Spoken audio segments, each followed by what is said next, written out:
As you look at this Cybertruck here, we had to transport this down to our fleet services so that we could really get through this thing. And I remind you that the subject inside wasn't able to be removed for a very long period of time because he was burnt beyond recognition. And so as we continue to move through this, I'm going to talk a little bit about his identity and what we believe, but I would like to highlight a couple of things that the teams found inside of the Cybertruck that are useful to the investigation. And that, first and foremost, is a military identification. We also found a passport. We found a Desert Eagle 50 caliber semi-automatic pistol. And if you'll notice on a lot of these guns that we're going to talk about here, they're almost just burnt beyond recognition as well. There's a SLR model B30 semi-automatic firearm, number of fireworks that were still in the vehicle that had to be removed.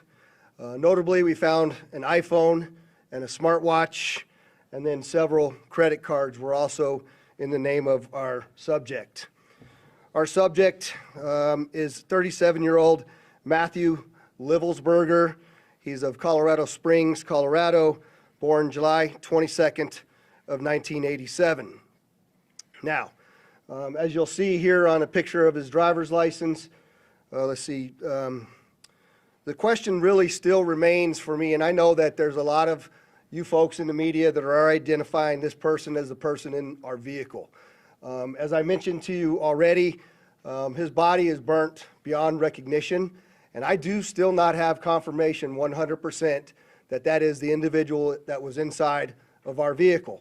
And so as I'm calling it now, the subject or person of interest, I will not come back until I have the confirmation through DNA or medical records that this is indeed, in fact, the subject inside of the vehicle.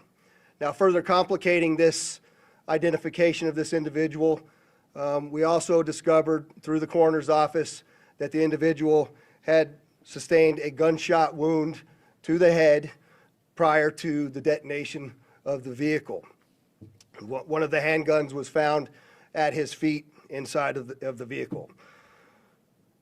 Obviously, in how we're trying to identify him, and I'm feeling comfortable to give you this information, is a tremendous amount of substantial evidence to include he rented the Turo vehicle. There are 2 tattoos, one of which was on the stomach and one of which is on the arm, that we can see bits and pieces of it as in comparison to what it is that we now know he had on his body. That has given us a lot of confidence that this is, in fact, the same person, as well as the clearly obvious, which is the credit cards, the military identification, the passport. And then furthermore, as you'll see here in just a very short period of time, we tracked his movements from Colorado to Las Vegas, and in a number of the photographs that we were able to determine, he was the individual that was driving the vehicle. And also, I'd like to iterate this point to you. We still have only ever seen him in this vehicle, and we're not aware of any other subjects involved in this particular case. Now, I would like to acknowledge a couple of things because I know what's going on in the social media world, and there are a number of things in this case that are similar to the attack in New Orleans. We do know that our subject here served in the military. In fact, he's a current member of the military. Both of the subjects served at Fort Bragg, North Carolina. What we do know about that is it's a very large military base, and we have no record that they served in the same unit or even at the same years at Fort Bragg, something that continues to remain under investigation. I also know that they both served in Afghanistan in 2009. We don't have any evidence that they were in the same province in Afghanistan, the same location, or the same unit. Again, something else that remains under investigation. And we also know, of course, that they both used the rental company Turo to rent their vehicles. As far as his military background, it's been confirmed by DOD that he was indeed in the United States Army. He was also a Green Beret operations sergeant who spent most of his time at Fort Carson, Colorado, and in Germany. He was on approved leave from Germany, where he was serving with the 10th Special Forces Group. He was also previously in the National Guard and the Army Reserve. like to point out to you that through exceptional joint investigative effort, we've gotten to a place where we believe we can show you his route to Las Vegas from Colorado, and Carlos will put up the map there for you. And we know that he rented the Cybertruck in Denver on December 28th. We tracked his movements through the Tesla charging stations to Monument, Colorado on December 30th. On the 31st of December, the truck was charged in Trinidad, Colorado, Las Vegas, New Mexico, and Albuquerque and Gallup, New Mexico. On January 1st, the truck was charged in Holbrook, Flagstaff, and Kingman, Arizona.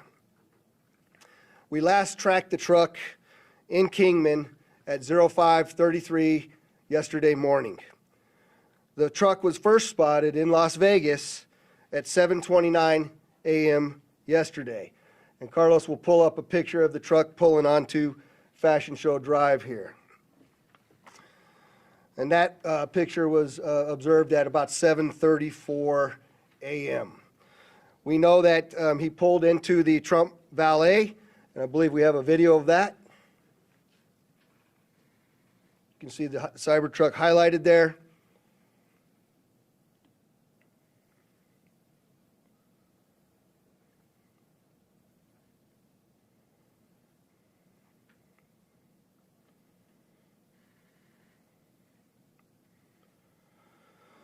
So through extensive surveillance video, we were able to track him leaving there, and we know that he went to several different places along Las Vegas Boulevard, and he spent some time in a parking lot of a business near Flamingo and Las Vegas Boulevard.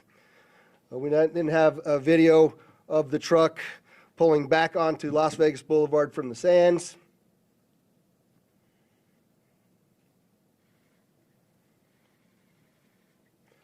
You see that there?